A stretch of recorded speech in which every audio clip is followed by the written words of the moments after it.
ഇപ്പോൾ നാം ശ്രവിക്കാൻ വേണ്ടി പോകുന്നത് മോർണിംഗ് വോയിസ് എന്ന ആത്മീയ ശുശ്രൂഷയാണ്. ഇന്ന് ദൈവവചനത്തിൽ നിന്നും കർത്താവിൻ്റെ ദാസൻ MG രാജൻ ആസാം ധ്യാനചിന്തകൾ പങ്കുവയ്ക്കുന്നത്. യേശുവിനുള്ളത്തിൽ വന്നതാലേ എന്തൊരാനന്ദമീ ജീവിതത്തിൽ, എത്ര നല്ലിടയൻ എൻ രക്ഷകൻ, എന്നെ നടത്തിടും തൻ കൃപയാൽ. ആ മഹൽ സ്നേഹത്തെ നിത്യസന്തോഷത്തെ എത്ര നാൾ ഞാൻ തള്ളിയതാ, തേടി വന്നെന്നെ ഈ ജഗത്തിൽ തേജസ്വരൂപൻ യേശുനായകൻ. തേടി വന്നെന്നെ ഈ ജഗത്തിൽ തേജസ്വരൂപൻ യേശുനായകൻ.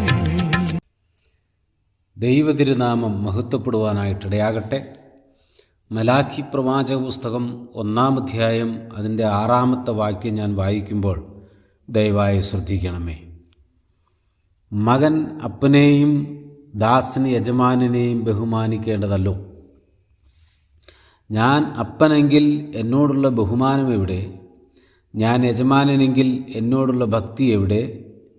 എന്ന് സൈന്യങ്ങളുടെ യഹോവ അവൻ്റെ നാമത്തെ തുച്ഛീകരിക്കുന്ന പുരോഹിതന്മാരെ നിങ്ങളോട് ചോദിക്കുന്നു. ദൈവം ചോദിക്കുന്ന ഒരു ചോദ്യമാണ്. കഴിഞ്ഞ ആഴ്ചയിൽ ഞാൻ ഓർപ്പിച്ചു, ഇത് ആദ്യത്തെ ചോദ്യമാണ് ഈ പുസ്തകത്തിൽ. ഇപ്പം ദൈവം ഇത് ചോദിക്കുന്നത് പുരോഹിതന്മാരോടാണ്. അവരെക്കുറിച്ചൊരു കാര്യം അവിടെ രേഖപ്പെടുത്തിയിട്ടുണ്ട്. എന്തെന്ന് വെച്ച് കഴിഞ്ഞാൽ, അവൻ്റെ നാമത്തെ തുച്ഛീകരിക്കുന്ന പുരോഹിതന്മാർ എന്നാണ്. ഇപ്പോൾ ദൈവനാമത്തെ തുച്ഛീകരിക്കുന്ന, തള്ളിക്കളയുന്ന, അല്ലെങ്കിൽ നിസാരവൽക്കരിക്കുന്ന ആളുകളായ പുരോഹിതന്മാരോടാണ് ദൈവം ഈ ചോദ്യം ചോദിക്കുന്നത്. 2 കാര്യമാണ് ദൈവം അവരോട് ചോദിക്കുന്നത്. ഒന്ന്, എന്നോടുള്ള ബഹുമാനം എവിടെ? 2, എന്നോടുള്ള ഭക്തി എവിടെ? എന്നോടുള്ള ബഹുമാനം എവിടെ എന്ന് ചോദിക്കുമ്പോൾ ദൈവം ഞാനൊരു അപ്പനാണ് എന്ന് അവിടെ സൂചിപ്പിക്കുക. അപ്പം അപ്പൻ മക്കളോട് ചോദിക്കുന്ന ചോദ്യമാണ്, എന്നോടുള്ള ബഹുമാനം എവിടെ? ദൈവം അപ്പനായും ഇസ്രായേൽ ജനം ഒപ്പം പുരോഹിതന്മാരും മക്കളായും കണ്ടുകൊണ്ടാണ് ദൈവം ആ ചോദ്യം അവരോട് ചോദിക്കുന്നത്. നോക്കണം പ്രിയരെ, ദൈവം തൻ്റെ ജനത്തെ മക്കളെപ്പോലെയാണ് കാണുന്നത്. അവരെ മക്കളായി കണ്ടിട്ടാണ് ദൈവം ചോദിക്കുന്നത്, എന്നോടുള്ള ബഹുമാനം എവിടെയെന്ന്. ഈ ചോദ്യം പുരോഹിതന്മാരോടാണ്. ഞാൻ അതിലേക്ക് പിന്നീട് വരാം. എന്നാൽ ആ ചോദ്യത്തിൻ്റെ പ്രസക്തി നാം വളരെ മനസ്സിലാക്കണം, ഗൗരവത്തോടെ കാണണം. മകൻ അപ്പനെയും ദാസൻ യജമാനനെയും ബഹുമാനിക്കേണ്ടതല്ലോ. 6-ാം വാക്യം ആരംഭിക്കുന്നത് അങ്ങനെയാണ്. മകൻ അപ്പനെ മക്കളായി ദൈവം ഇവരെ കണ്ടിട്ട് അവരോട് ദൈവം ചോദിക്കുകയാണ്, എന്നോടുള്ള ബഹുമാനം എവിടെയെന്ന്. ഏതൊരപ്പനും മക്കൾ ബഹുമാനിക്കാൻ ആഗ്രഹിക്കുന്നു. അപ്പനത് ചോദിച്ചു വാങ്ങുകയല്ല, മറിച്ച് മക്കൾ അപ്പന് ബഹുമാനം കൊടുക്കുകയാണ് വേണ്ടത്. അപ്പൻ ചോദിച്ചു വാങ്ങുന്നത് മക്കൾ ബഹുമാനിക്കാത്തത് കൊണ്ടാണ് എന്ന് നമുക്ക് മനസ്സിലാക്കാം. അപ്പോൾ ബഹുമാനിക്കേണ്ട മക്കൾ അപ്പനെ ബഹുമാനിക്കാതിരിക്കുന്നു. എന്തൊരു വലിയ പരാജയമാണ് ഈ മക്കളുടെ ജീവിതത്തിൽ സംഭവിച്ചിരിക്കുന്നതെന്ന് ഈ ഭാഗം ഓർമ്മിപ്പിക്കുകയാണ്. വലിയൊരു വീഴ്ച മക്കളുടെ ജീവിതത്തിൽ സംഭവിച്ചിരിക്കുകയാണ്. പ്രിയ ദൈവജനമേ, ഇത് ഇസ്രായേലിനോടുള്ള ബന്ധത്തിലാണ് സൂചിപ്പിക്കുന്നതെങ്കിലും പുതിയ നിയമത്തിലേക്ക് വരുമ്പോൾ, കൃപായുഗത്തിലേക്ക് വരുമ്പോൾ, അപ്പ എന്ന് വിളിച്ചുകൊണ്ട് അടുത്തു വരാനുള്ള പുത്രത്വത്തിൻ്റെ ഭാഗ്യം ദൈവം നമുക്കാണ് നൽകിയിരിക്കുന്നത്. യോഹന്നാൻ എഴുതിയ സുവിശേഷം 1-ാം അധ്യായം 12-ാം വാക്യത്തിൽ അതിനുള്ള അധികാരം നമുക്ക് ദൈവം നൽകിയിരിക്കുന്നു എന്നവിടെ രേഖപ്പെടുത്തിയിരിക്കുക.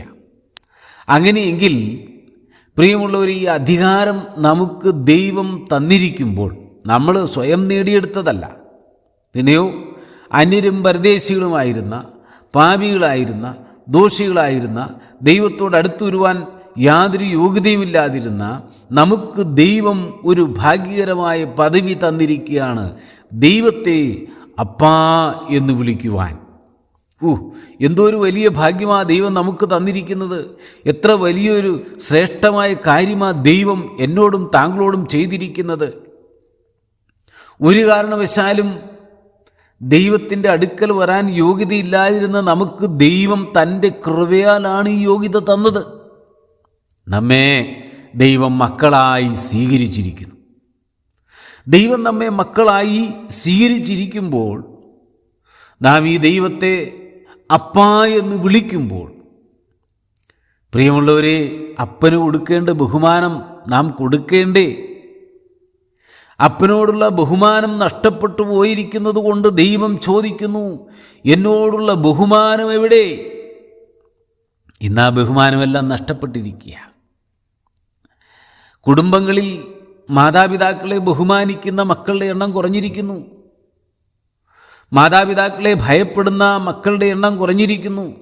ഇന്ന് മക്കളെ മാതാപിതാക്കൾ ഭയപ്പെടുകയും ബഹുമാനിക്കുകയും ചെയ്യേണ്ടുന്ന ഒരു സാഹചര്യത്തിലേക്ക് സംഭവങ്ങൾ തലതിരിഞ്ഞു വന്നിരിക്കുക. മക്കളെ ഭയപ്പെട്ടാണ് പലപ്പോഴും പല മാതാപിതാക്കളും ജീവിക്കുന്നത്. ഇവൻ എന്ത് ചെയ്യും, അടുത്ത നിമിഷം എന്ത് കാണിക്കും, ഇവൻ എന്നെ എവിടെ കൊണ്ടുവന്ന് ഉപേക്ഷിക്കും, പറയാൻ കഴിയാത്തൊരു സാഹചര്യമാണ്. പ്രിയമുള്ളവരെ, ദൈവം ആഗ്രഹിക്കുന്നത് അതല്ല. ദൈവം ആഗ്രഹിക്കുന്നത് മാതാപിതാക്കളെ നാം ബഹുമാനിക്കണമെന്ന്. ഈ ഭൂമിയിലെ മാതാപിതാക്കളെ ബഹുമാനിക്കുന്ന ആൾ നിശ്ചയമായിട്ടും നമ്മുടെ സൃഷ്ടികർത്താവായ, നമ്മുടെ വീണ്ടെടുപ്പുകാരനായ ദൈവത്തെയും ബഹുമാനിക്കും. ദൈവത്തെ ബഹുമാനിക്കുന്നവൻ മാതാപിതാക്കളെ ബഹുമാനിക്കും.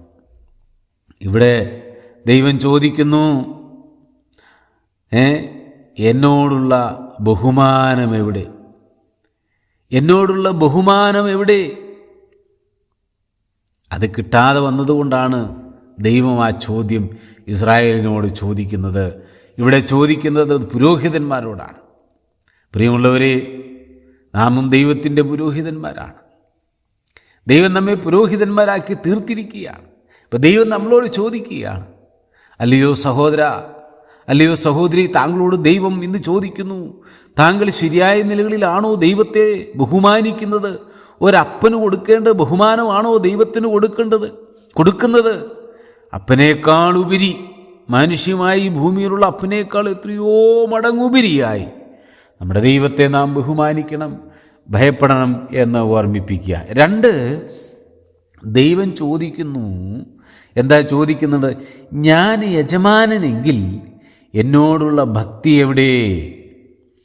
യജമാനനെങ്കിൽ ഭക്തി എവിടെ എന്നാ ചോദിക്കുന്നത്. യജമാനനെ ഭക്തിയോടെ സേവിക്കണം. യജമാനൻ, അപ്പോൾ അവിടെ ഒരു യജമാനനുണ്ട്, ദാസനുണ്ട്. ഇവിടെ ദൈവം നമ്മുടെ യജമാനനായിട്ടിരിക്കുക. നമ്മുടെ ഉടയവൻ ദൈവമാണ് നമ്മെ ഈ ഭൂമിയിലാക്കിയിരിക്കുന്നത്. നമുക്കൊരു യജമാനനുണ്ട്. നമ്മൾ യജമാനൻ്റെ കൈക്കീഴിലെ ആളുകളാണ്. പ്രിയമുള്ളവരെ, ഈ യജമാനൻ എന്ത് കൽപ്പിക്കുന്നുവോ അത് ചെയ്യുവാൻ നാം ബാധ്യസ്ഥരാണ്. യജമാനൻ്റെ ഇഷ്ടം ചെയ്യുവാൻ നാം കടപ്പെട്ടിരിക്കുന്നു. കാരണം യജമാനൻ നമ്മെ വിലയ്ക്ക് വാങ്ങി വച്ചിരിക്കുക. പ്രിയമുള്ളവരെ, കൃപായുഗത്തിൽ ജീവിക്കുന്ന നാം മനസ്സിലാക്കണം, കർത്താവ് തൻ്റെ സ്വന്തം രക്തത്താൽ നമ്മെ വിലയ്ക്ക് വാങ്ങിയിരിക്കുക. നാം ദൈവത്തിനുള്ളവരാ. ദൈവത്തിന് സ്തോത്രം. അവൻ തൻ്റെ പ്രാണൻ മറുവിലയായി കൊടുത്താണ് നമ്മെ വാങ്ങിയിരിക്കുന്നത്. അവൻ തൻ്റെ രക്തം നമുക്ക് വേണ്ടി ചിന്തിയാണ് നമ്മെ വാങ്ങിയിരിക്കുന്നത്, തനിക്ക് സ്വന്തമാക്കി തീർത്തിരിക്കുന്നത്.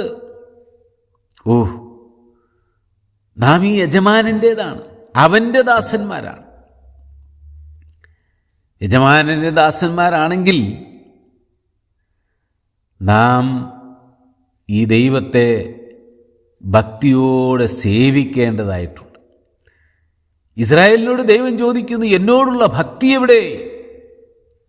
ദൈവം ഇസ്രായേലിനെ കൊണ്ടുവന്നു, ഇസ്രായേലിനെ സംരക്ഷിച്ചു, അടിമത്തത്തിൽ നിന്ന് അവരെ വിടുവിച്ചു, അവരുടെ പാപങ്ങളെ ക്ഷമിച്ചു കൊടുത്തു. അവരെ ദൈവം വാങ്ങിവെച്ചിരിക്കുകയാണ്, തനിക്ക് സ്വന്തമാക്കി വെച്ചിരിക്കുക. എന്നാൽ ജീവിതത്തിൽ ഒരല്പം ഉയർച്ച വന്നപ്പോൾ, ഒരല്പം സ്വസ്ഥത വന്നപ്പോൾ അവർ ദൈവത്തെ മറന്നു. യജമാനനോടുള്ള ഭയം നഷ്ടപ്പെട്ടു, അപ്പനോടുള്ള ബഹുമാനം നഷ്ടപ്പെട്ടു, തങ്ങൾക്ക് തോന്നിച്ച വഴികളിലായി, പാപത്തിൻ്റെ ഇമ്പങ്ങളിലായി, ദൈവഭയമില്ലാതെയായി, ദൈവത്തോട് ബഹുമാനമില്ലാതെയായി. നോക്കണേ, ഇതുതന്നെയല്ലേ ഇന്നും നമ്മുടെ ഇടയിൽ സംഭവിച്ചുകൊണ്ടിരിക്കുന്നത്. ജീവിതത്തിൽ ഒരല്പം ഉയർച്ച വന്നപ്പോൾ, സമൃദ്ധി വന്നപ്പോൾ, നാം ഒന്ന് സ്വന്തം കാലിൽ നിൽക്കാൻ പ്രാപ്തി നേടിയവരായി തീർന്നപ്പോൾ ദൈവഭയം നഷ്ടപ്പെട്ടില്ലേ? അപ്പനോടുള്ള ബഹുമാനം നഷ്ടപ്പെട്ടില്ലേ? യജമാനനോടുള്ള ഭക്തി നഷ്ടപ്പെട്ടില്ലേ? ഭയം നഷ്ടപ്പെട്ടില്ലേ? ദൈവം ചോദിക്കുന്നു, ഞാൻ അപ്പനെങ്കിൽ എന്നോടുള്ള ബഹുമാനം എവിടെ? ഞാൻ യജമാനനെങ്കിൽ എന്നോടുള്ള ഭക്തി എവിടെ? നാം ഭക്തിയോടും ബഹുമാനത്തോടും കൂടെ ദൈവത്തെ സേവിക്കാൻ, സ്നേഹിക്കാൻ, ദൈവത്തെ ആരാധിച്ച് മഹത്വപ്പെടുത്തി ജീവിപ്പാൻ ദൈവം നമ്മെക്കുറിച്ച് ആഗ്രഹിക്കുകയാണ്. വരുന്ന ദിവസങ്ങളിൽ അങ്ങനെ ജീവിപ്പാൻ സ്വർഗത്തിലെ ദൈവം നമ്മെ സഹായിക്കട്ടെ. അതിനായി നമ്മുടെ ജീവിതങ്ങളെ സമർപ്പിക്കാം. ദൈവത്തെ ഭയത്തോടെ സേവിക്കാം, ഭക്തിയോടെ, ഭയത്തോടെ, ബഹുമാനത്തോടെ നമ്മുടെ കർത്താവിൻ്റെ സന്നിധിയിലായിരിക്കാൻ ദൈവം നമ്മെ സഹായിക്കട്ടെ. അവൻ്റെ പൊന്ന് നാം മഹത്വപ്പെടട്ടെ.